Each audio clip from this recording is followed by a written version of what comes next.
Hi, this is Adam with GVTV here with the cast of RWBY. Hey. And how are y'all doing today? Fantastic. Great. Pretty good. It's been awesome. Great day. Great weekend in general. I mean, we've had a wonderful event. I don't know if you guys agree, but everything's been superb. RTX just has blown up this year, and especially with the announcement of RWBY, just so many RWBY cosplayers. How do you guys just feel about that, just seeing versions of you? You guys want to pass this around? It's crazy. It's really awesome, though, just to see the amount of detail that's gone into all the work that they've done. And just seeing it is one of those things where it's kind of surreal. You know, we wouldn't have expected to, last year the characters were just introduced, and now this year we get to actually see them in real life, basically. So it's really, really neat. I like it. Yeah, I mean, even last year before the volume was even introduced, we already had cosplayers show up at RTX last year. And this year it's just a crazy, crazy reaction to everything that we've had all year. And to see the cosplayers and to see the work they've gone to make those costumes and how excited they are to be at RTX and see RWBY and, meet us as well. It's just like, it's such an honor, and it's been really cool. Not everyone might feel the same, but I really love the liberties that some people take. Like, there are alternative universe characters. Like, someone came in as like a punk rock Blake, and I thought that was super cool. I really love seeing You would. like You would. I really love seeing like the gender bends or the different types of us, which is really cool. That's really interesting that someone thought like, maybe Blake could be a mermaid, and I'm gonna do that next year, and that's really cool, and I think it's really crazy. Mermaid fawn is confirmed for Volume 3.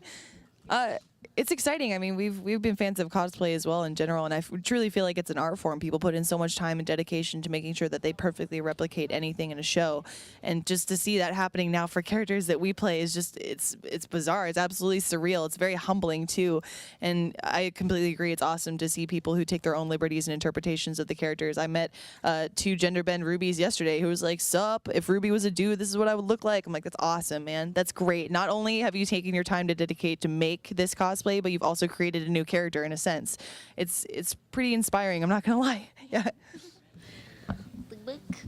The male character name for RWBY is Duty, by the way. Apparently it's Garnet. That's what I've learned. Oh, Via the Tumblr. There's an actual name. Wow. Now, also just with the success of RWBY, they just started putting out the line of toys.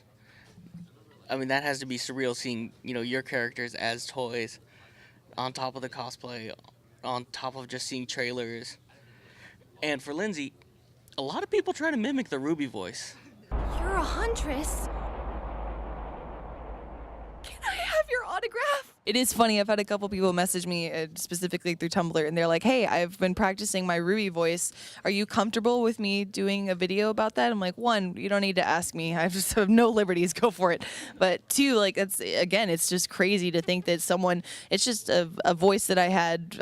I've talked about it before in a production diary we did. It's just a voice that came from me making fun of myself when I was a little girl, going, "Oh, kitty," and like messing around with stuff. And that slowly but surely became RWBY because we were trying to return to a childlike state for her character. So I was like, oh, okay, well, I'll play off of that and we'll grow. But people have taken the time to try and replicate that, and they're really good at it, which is great too. Please don't steal my job. But again, going back, it's just nuts how much people have dedicated to doing this and how interested they are in replicating a character that's just a voice that I've created. It's crazy. We saw the next season trailer here at RTX. Just how hyped are you guys about that? Especially, is there anything coming up in particular that you are just absolutely hyped to see and just watch the internet explode over it? I'm just excited for them to see, all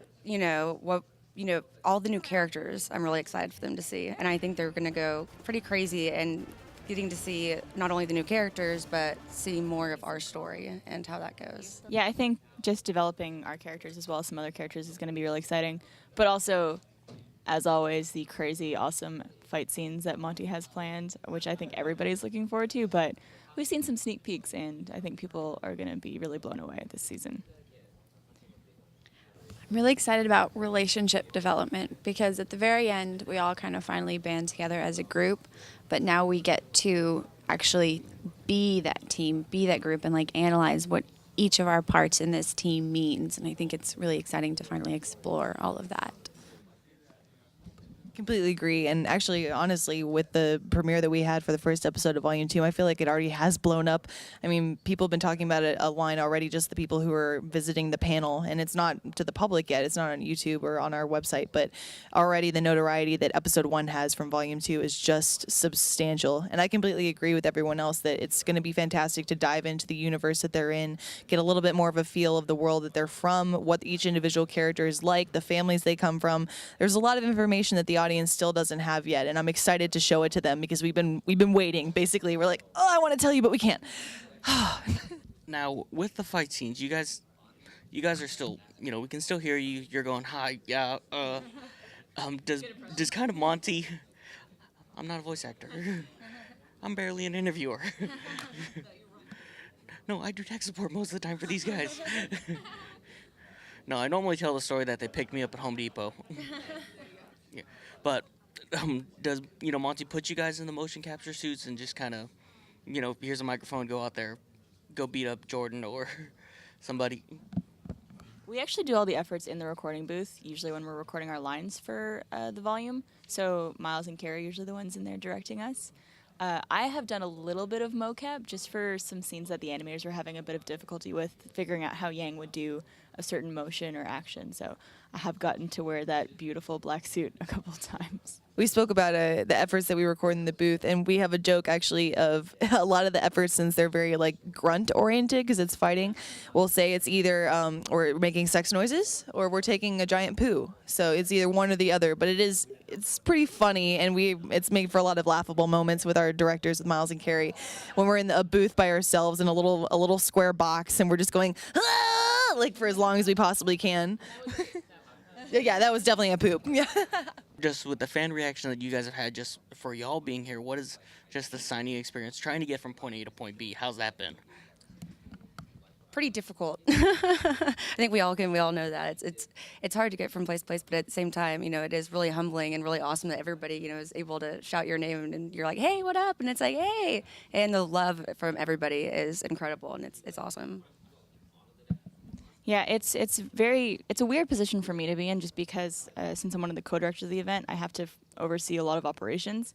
So it's difficult because I can't really walk onto the floor or out in public at the event without being swarmed by people who want an autograph or a photo. So it's kind of like I'm so honored in that sense, but it's also just like, oh, I wish that no one knew me just so I could help run the event. So you kind of wish you had the time to go around, check out a lot of the booths, maybe play Titanfall. I do, yeah, and there's a lot of like booths with awesome merchandise and stuff like that I want to check out as well, but it's pretty much impossible during the event hours. I have the privilege of not being a person until recently, like a person. I was a guardian every single year for RTX, and I would actually work the floors, and I would work with the exhibitors, and I'd get to walk around and see everything, and it would be perfectly fine. And every time I would be with Miles, and he'd just be exhausted at the end of the day, like, oh, I wish I really got to see a lot of stuff, like, I'm so tired. It's like, I don't understand how you're so tired, or like, you had all this time to do this stuff. I get it now. You really want to see all these things, and you really want to see all these people, but there's just not a lot of time anymore. There used to be, but there's not anymore. Same thing. It's incredibly humbling to have people who are, same thing, shouting your name from across the room, and then about 60 people turn and are like, hey, Lindsay. I'm like, oh, it's like I have 60 friends just hanging out, waiting to wave and say hi to me. It's incredible. And yeah, it is wonderful also that we've had such a substantial growth, but unfortunately that does result in people not being able to see us. A lot of the couple years that we've had in the past, we've been able to sign for pretty much everybody who came up to say hello. But at that same token, we've been trying to do more panels. We had 2 Achievement Hunter panels this weekend. That's never happened before. We almost had 2 RWBY panels. I don't doubt that will happen next year. So the amount of content that we're putting out there now, because we have such a bigger group of people who are here, is fantastic, and way more than we ever could have anticipated, really. So yeah, it's pretty superb. RWBY isn't the only thing that you guys do in the company in Rooster Teeth. All of y'all are wired into everything else. I mean, I think it's a battle between you two on who's doing the most, who's wired into the most stuff there.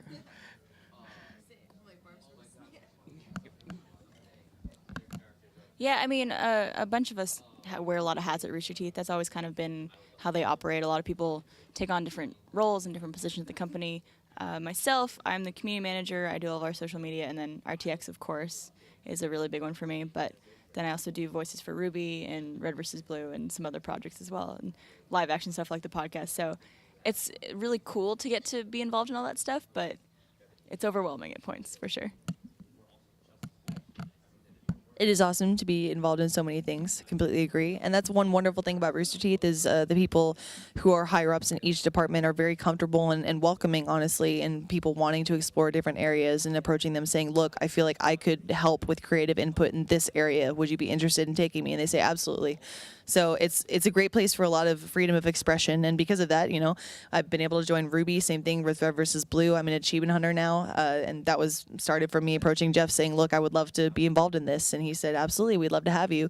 And before that, I worked on podcasts and live action. So I've kind of gotten a bit of everywhere. And now I'm in RTA as well. And we just premiered the RTA of X-Ray and Vav Adventures. So that's a whole nother venue that we're going into.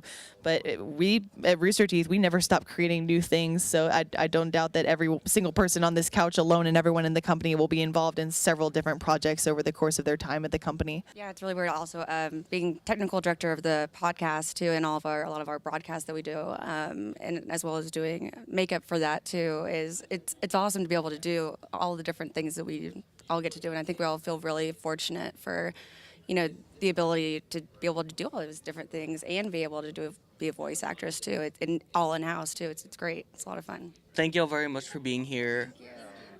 Thank you all very much, Scansion. Barbara, thank you for pushing our press credentials through. Thank you. Yeah. Thank you. Thank you. Thank you.